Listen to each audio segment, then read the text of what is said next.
कभी कभी सच सिर्फ अनजान नहीं होता, उसे बाकायदा छिपाया जाता है एक पर्दे के पीछे। पर यह पर्दा है क्या? देखिए, ये कोई कपड़े का टुकड़ा तो है नहीं। असल में ये उन कहानियों से बुना जाता है जो हम खुद को सुनाते हैं। उन मान्यताओं से बना होता है जिन पर एक पूरा का पूरा समाज यकीन करने लगता है। और ये पर्दा कभी कभी इतना आरामदायक होता है ना कि हम भूल ही जाते हैं कि वो वहां है भी। पर तब क्या होता है जब किसी के अंदर एक बेचैनी सी उठती है, एक खटक होती है, और वो उस पर्दे का बस एक कोना उठाकर नीचे झांकने की हिम्मत कर बैठता है। आज की कहानी बस ऐसी ही एक यात्रा की है। हमारे दर्शन में ना इसके लिए दो बहुत गहरे शब्द हैं। पहला है आवरण। इसका मतलब है सत्य को जो जैसा है उसे छिपा देना। और दूसरा है विक्षेप, यानी जो सच नहीं है उसे सच की तरह पेश करना, एक भ्रम पैदा करना। अब सोचिए, जब ये किसी एक इंसान के अंदर होता है तो उसे अविद्या कहते हैं, मतलब अपने ही सच पर पर्दा डालना। और जब यही काम बड़े सामाजिक स्तर पर हो तो वो माया कहलाता है, एक सामूहिक भ्रम।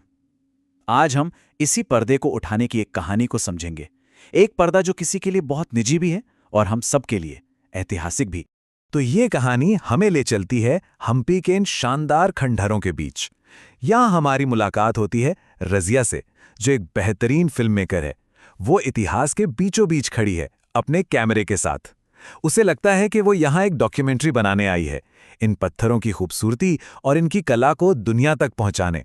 लेकिन उसे इस बात का जरा भी अंदाजा नहीं है कि ये पत्थर, ये इतिहास खुद उसके जरिए एक कहानी कहना चाहता है।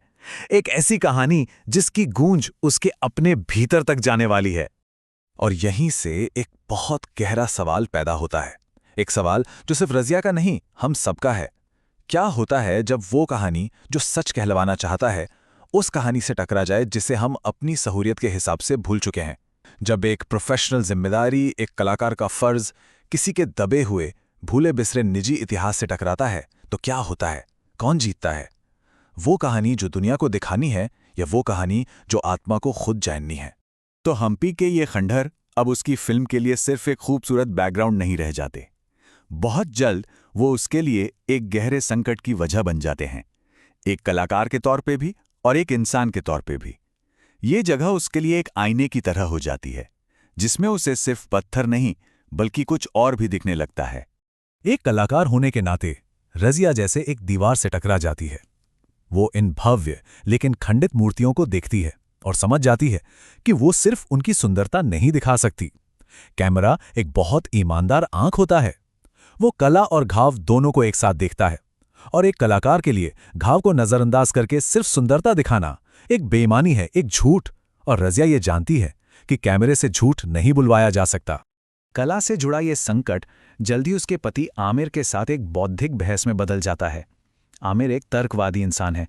वो इस विनाश को एक जाने पहचाने लॉजिकल नजरिए से देखता है कि एक क्लास स्ट्रगल था। गरीब शोषित मजदूर वर्ग अपने अमीर शासकों के खिलाफ उठ खड़ा हुआ और गुस्से में आकर उनके सत्ता के प्रतीकों यानी मंदिरों और मूर्तियों को तोड़ दिया। एक सीधी सादी व्याख्या, लेकिन रज़िया को यह बात खाली लगती है। उसे अपने गांव का जीवन याद आता है, जहां छोटी छोटी बातों पर झगड़ने वाले लोग भी एक दूसरे के देवताओं की इज्जत करते थे। उसे लगता है कि सिर्फ आर्थिक गुस्सा इतनी गहरी नफरत पैदा नहीं कर सकता। यहां कुछ और था, कोई गहरा मानवीय अनुभव काम कर रहा था। आमिर का तर्क लूटपाट की वजह तो बता सकता है, लेकिन इस तरह से एक एक करके, जैसे किसी रस्म की तरह पवित्र प्रतीकों को तोड़ने की वजह नहीं बता पाता। सोचिए, किसी मूर्ति से सोना लूट लेना एक बात है, पर उसे इस तरह तोड़ने में लगना कि उसका चेहरा तक ना पहचाना जा सके, ये एक बिल्कुल अलग मानसिकता की तरफ इशारा करता है। और यही वो सवाल है जो रज़िया को परेशान करने लगता है। एक ऐसा सवाल जिसका जवाब आमिर के तार्किक ढांचे में नहीं मिलता, और यहीं से उसकी निजी खोज शुरू होती है। और फिर उन हजारों टूटी फूटी मूर्तियों के बीच एक खास मूर्ति सब कुछ बदल देती है।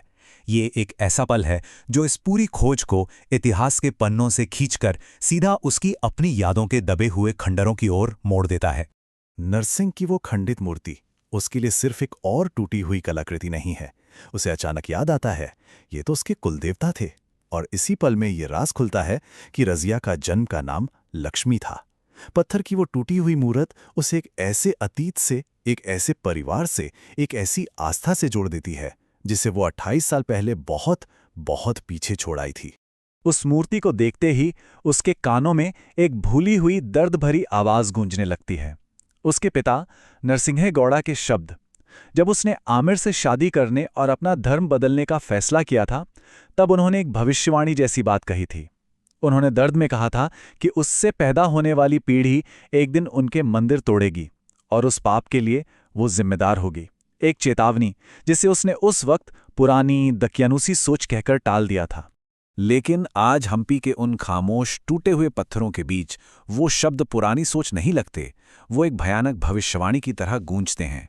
अब डॉक्यूमेंट्री, कैमरा, कहानी सब कुछ बेमानी हो जाता है। उसकी यात्रा बाहर से अंदर की ओर मुड़ जाती है। उसे जवाब चाहिए।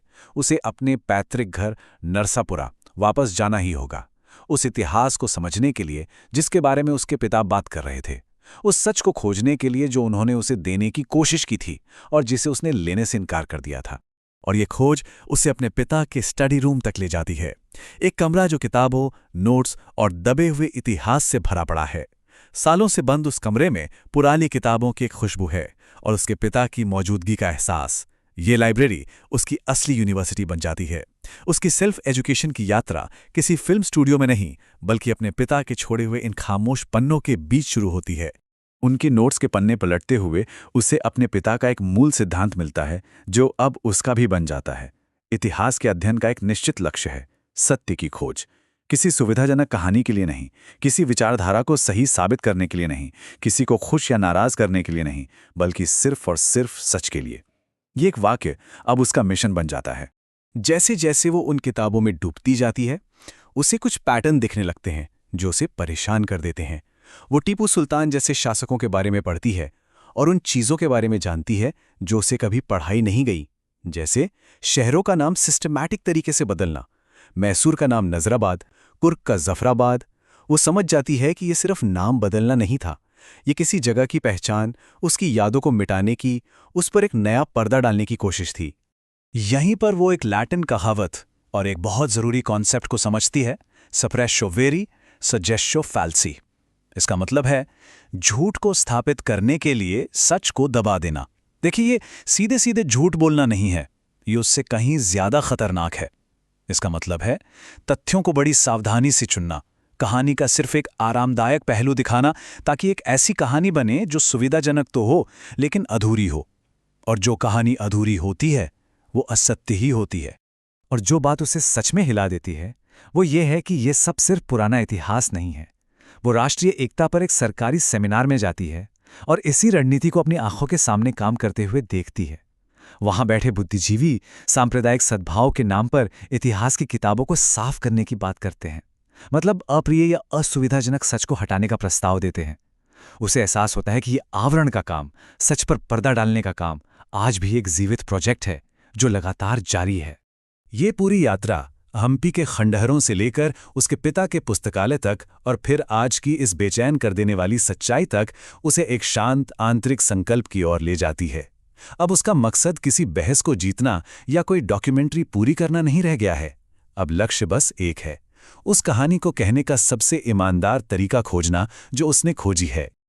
और उसका रास्ता एकदम साफ हो जाता है। उसे हम्पी डॉक्यूमेंट्री को छोड़ना होगा, क्योंकि वो बाहरी उम्मीदों और सुविधाजनक कहानियों से बंधी हुई है। इसके बजाय वो एक ऐतिहासिक उपन्यास लिखने का फैसला करती है। क्यों? क्योंकि एक डॉक्यूमेंट्री सिर्फ तथ्य दिखा सकती है, लेकिन कल्पना के जरिए, मानवीय भावनाओं और किरदारों के जरिए वो सच की जटिलताओं को उस तरह से खोज सकती है जैसे कोरे तथ्य नहीं कर सकते। उसकी वफादारी बदल जाती है। अब वो किसी विचारधारा की नहीं, बल्कि खुद सत्य के प्रति वफादार हो जाती है।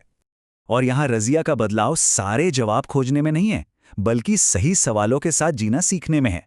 अपने निजी अज्ञान के पर्दे को उठाकर, जिसे उसने 28 साल पहले डाला था, वो एक पहचान को दूसरे के लिए छोड़ नहीं देती। वो अपने सभी हिस्सों को वापस अपना लेती है।